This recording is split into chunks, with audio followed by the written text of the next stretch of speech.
هەروەکو شاعیرە فەرموێ ئەگەر لە ناو دەخەکانمە گوڵ دەربێنن وەرزێکمە برێ، ئەگەر عیشق دەربێنن دوو وەرزمە برێ، ئەگەر نان دەربێنن سێ وەرزمە برێ، بەڵام ئەگەر ئازادی دەربێنن ئەوە خۆشم ئەمرم ساڵێکیش مەمرێ. بۆیە ئێمە لێرە هاتوین ئێرە ئامانوێت ساڵمان بمرێت، نامانوێت ئازادیمان بمرێت. ئێمە باسی کەسێکەکەین کە 16 ساڵ لەمەوە بەر بەدەستی جەلادەکان کەوایان دەزانی شەی سەردەش عوسمان قەڵەمێکە و دەشکێت، نەیانزانی کە خوێنی ئەو هەزار زەردەش عوسمانی تر دروستەکات. ئەوە لە ئێستایە ئەم دوو دەسەڵاتە مافیایە بە جۆرێک شێروانی و چالاکوانانی بادینانیان دەستگیر کردووە کە ئەیانوێ پێمان بڵێن ئازادی هیچ بوونێشی نییە، بەڵام ئێمەش دەیرین دەمانەوەی بڵین ئازادی بۆ هەموو چالاکوانان. ئێمە دەنگی ئەوانین، ئێمە تینووی ئەو قەڵەمانین کە ئەوان بۆیان نەنووسرا و ئێمە ئەینووسین لێرەوە. دەستان خۆ سەرەتا بە ناوی خوا ئێمە ئەمڕۆک و چالاکەوانان و ئەندامانی ڕێکخراوی داکۆ کە بەرواری 5/5/2026 هەڵساین بانجاندانی گربوونەوەیەک لە ساڵ ڕۆژی تیرۆری دەستی غەدەر زەردەش عوسمان. لێرەدا ئەمەوێەوە بڵێم لێرە سەری ڕێز و نەوازش بۆ زەردەش عوسمان و سەرجەم شەیدانی کوردستان دانەوێنم. ئەمەوێەوە بڵێم لە مێژووی حکومڕانی ئەم دوو بنەماڵەیەدا هەمیشە بێباک بوون لە ئاست کوشتنی هاو نیشتیمانەکانیان، لە ئاست کوشتنی ڕۆژنامەنووسان، لە ئاش کوشتنی هاوڵاتیانیان لە پێناوی مانەوەی خۆیان لەسەر حکومی گەسەڵا، لە پێناوی مانەوەی ئەو حکومە بنەماڵی خێڵەکەی کە چەند ساڵە بەردەوامن لەسەری بۆ پەرە پێدان بۆ حکومە بنەماڵی و بەردەوامی بوون لەسەر حکومە بنەماڵەیە باکیانە بەوە کوشتنی هاو نیشتیمانیان هاوڵاتیان.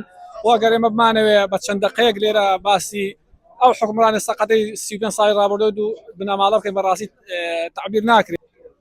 ئەمڕۆ وەکو ئەندامان و چالاکوانانی ڕێکخراوی داکۆ هەڵساین بە سازکردنی ئەم چالاکیە لە شاری بێرمینگام وەکو ساڵڕۆژی یادکردنەوەی سەردەش عوسمان چالاکوان و ڕۆژنامەنووس کە شەهید کرا لەلایەن دەسەڵاتی بارزانی و چەتەکانی بەرزانیەوە، هەروەها داواکردنی ئازادی بۆ چالاکوان و ڕۆژنامەنووسان و زیاتر لە 5 ساڵە دەزگیرکردنی شێروانەیی و بەردەوامین لە هەوڵ و چالاکیەکانمان لە شاری بێرمینگام دژی ئەو بنەماڵە دز و چەتانەی کە بوونەتە هۆکاری ڕێگری لە ڕۆژنامەنووس و چالاکوان و هەروەها تیرۆرکردنیان بۆ ئێمەش بەردەوام دەبین.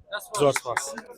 ئێمە ئەمڕۆ لێرە کۆبووینەتەوە وەک ئەندام و چالاکوانانی ڕێکخراوی داکۆ کە بەڕاستی بە هەموو شێوازێک ئێمە دژی جوود بنەماڵەی بارزانی و تاڵەبانی کە گردبوونەوەکانمان ساز ئەەکەین لەبەر ئەو نادادپەروەری و نایاسایی کە لە هەرێمی کوردستان ڕوئەیا و هەرگیز دادگا سەروەر نەبووە و ئەم ڕۆژ لە 5/5/2026 کە دوای تێپەڕبوونی 16 ساڵ بەسەر تیرۆرکردنی سەردەش عوسمان ئێمە ئەم گردبوونەوەیمان ڕێک خستووە و داواش ئەەکەین کە هەموو ڕۆژنامەنووسان و چالاکوانان چیتر بەو شێوازە دڕندانە شەهید نەکرێن و تیرۆر نەکرێن کە تەنها و تەنها لە پێناو گەیاندنی ڕاستیەکان و گەندەڵیەکانی ئەو جوود بنەماڵەیە هەمیشە تووشی زیندانی و سزادان بوونەتەوە.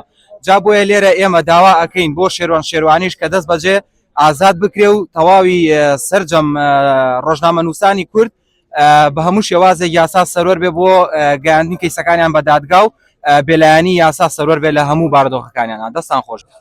جارێکی تر ئێمە وەکو ڕێکخراوی داکۆ کەستان بە کۆبوونەوە لە دژی جوود بنەماڵە کە دەستێکی ڕەشت لە 16 ساڵ پێش ئێستا سەردەش عوسمانیان شەهید کرد لەر بەوە نەوەستان کۆمەڵێک لە دوای ئەوان سەردەش عوسمان سوارما محەممەد گرادیان و سەدان کەسیکان ڕاپێشی زیندان کرد کە بەڕاستی ئەمانە بەردەوامن لەسەر شەهیدکردن لەسەر ئازادی ڕادەبرین و لەسەر بەرەوپێچوونی ئازادی.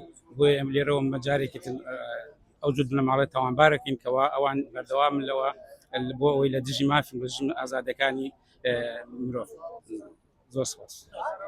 ئەمڕۆ 16 ساڵ تێدەپەڕێ بەسەر یادی شەهیدی قەڵەمی زیندوو هەمیشە زیندوو زەردەش عوسمان لەلایەن باڵتەجارەکانی پارتی دموکراتی کوردستانەوە کە شەهید کرا کە تا ئێستا بکوژانی ئەم شەهیدە داڵدەدراون لەلایەن پارتی دیموکراتی کوردستانەوە و ئەوەی جێی مەخابنە دادگاکانی کوردستانن کە ئیفلیجن و یاسای سەروەر ناکەن و دادپەروەری ناپارێزن کە ئەوان سەپۆرتەکەن لەلایەن هەردوو جوود بنەماڵی میلیشا یەکێتی پارتی.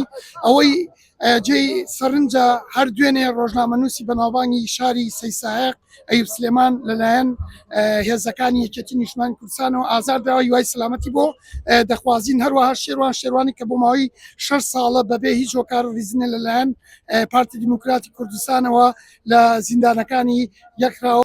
سەرەتا بەناوی خوای گەورە میێرەبانیمە وەکو چالاکوانانی سیاسی لە وڵاتی بەریتانیا ئەمڕۆ لە شاری بێرمینگام لە 5/5/2026 کۆبوونەوە بۆ ئەم ڕۆژە ڕەشە بۆ بەناحەق کوشتن و شەهیدکردنی ڕۆژنامە نووسان. ئێمە ئەمڕۆ هاتوین دەنگی خۆمان بخینە پاڵ دەنگی هەموو ڕۆژنامە نووسان و بە تایبەتی شێروانی کە ئێستا لە کونجی زینداندایە بەناحەق و چەندین ڕۆژە مانی گرتووە لە ناو خواردن. ئێمە پێیان دەڵێن کە ئێمە لەگەڵتانین هەرچەندە ئێوە لە زیندانن بەڵام هەزاران شێروانی تر و سەردەش حزبانی تر ئێستا لە دەرەوەن بۆ ئێوە وەکو ئێوە دڵنیابن دڵنیاون قەڵەمی زیندوو هەرگیز نامرێ و هەرگیز نامرێ. سوپاستانەکەین. ئەمڕۆ 16 ساڵ تێپەڕی بەسەر شەیدکردنی سەردەش عوسمان کە داوای حەق و بە قەڵەمەکە دەستی داوای حەق و ئازادی مافی گەلی کوردی دەکرد کە بەدەستی تیرۆریستانی پارتی شەید کرا و ئەوە جێگای داخە کە هیچ زادگای لە کوردستان بوونینەوە کە بکوژانی لەلایەن پارتی و داڵدەدراون و هەروەها بە تاوانکردنی شێروانی کە سزای زیندانیەکەی درێژ کرایەوە. زۆر سپاس. ئەمڕۆ لە شاری بێرمیگام هەستایم بە سازدانی خۆپیشاندانێک بۆ شەهید سەردەش عوسمان کە 16می ساڵی شەهیدکردنیەتی لەلایەن دەسەڵاتدارانی پارتی وێچێتیەوە. هەستایم بە سازدانی ئەم خۆپیشاندانەوە بۆ سەرکەوتنی ئەو کەسانی کە بکوژی سەردەش عوسمانن کە لە 16می ساڵ یادی 16 ساڵ بەسەر یادکردنەوەکەیدا تێپەڕچوو. ئێستا هیچ کەسێک دەستگیر نەکراوە. چەندی ساڵە دەپرسین بکوژانی سەردەش عوسمان چێن بەڵام وەڵامەکەی تەنها لای ئەو کەسانەیە لای پارتی و بارزانیە کە نەوەک تەنها نەدراونەتە دادگا بەڵکو پارێزگاریشیان لێ دەکەن بەڵام بۆ سزادانی گەنجانی بادینان و شێروانی بە یەک تەلەفۆنی عیزب کە دەتوانرێن بیان خەنە زیندانەوە. هەروەها ئەو دادگایانە کە هیچ کاتێک لە بەرژەوەندی خەڵک نین و هیچ کاتێک ناتوانن پارێزگاری لە گەلەکە بکەن لەو گەلەمان بکەن بەڵکو تەنها دادگای عیزبین و لەژێر دەسەڵاتی پارتی و یەکێتیدان. سەرەتا سڵاوی خۆی گەورەتان لێبێ ئێمە ئەمڕۆ کۆبووینەتەوە لە 16م ساڵەتی شەیدی قەڵەم سەردەش عوسمان کە بەداخەوە تیرۆریان کرد و بەداخەوە تاکو ێسەش بکوژەکانی تا ئێستا دەستگیر نەکراون. واروەها ئێمە داوای ئازادی دەکەین بۆ شێروانی کە هەتاکو ێستا لە زیندانە ببێتەوە. ڕێکوانی ڕێکخراوی داکۆک ئەمڕۆ لە شاری بێرمیگام ڕێکوتی 5/5/2026 کۆبووینەوە دژی دەسەڵاتی پارتی وێکێتی کە دەستیان سوورە بە کوشتنی ڕۆژنامە نووسان و زیندانیکردنی ڕۆژنامە نووسانی هەرێمی کوردستان و یادی 16 ساڵ بەسەر شەیدبوونی سەردەش عوسمان و سۆرانی مامەحەمە و وێداد حسین و ئێمە ئەو کارە سەرکوتەکەین و داوای ئازادبوونی ڕۆژنامە نووسانی بادیرانەکەی. من وەکو ئەندام و چالاکوانی ڕێکخراوی داکۆک گربوونەوەیەکمان ئەنجامدا بۆ سالیاتکردنەوەی سەردەش عوسمان کە لەلایەن جوت بنەماڵەوە تیرۆر کرا و ئێمە داوا دەکەین کوژەرانی سەردەش عوسمان بدرێن بە دادگا و داوای ئازادیش دەکەین بۆ شێروانی کە تاوەکو ئێستا لە زیندانە و ماوەی زیندانیەکەی درێژ دەکرێتەوە کە تەنها داوای ئازادی و مافەکانی دەکات.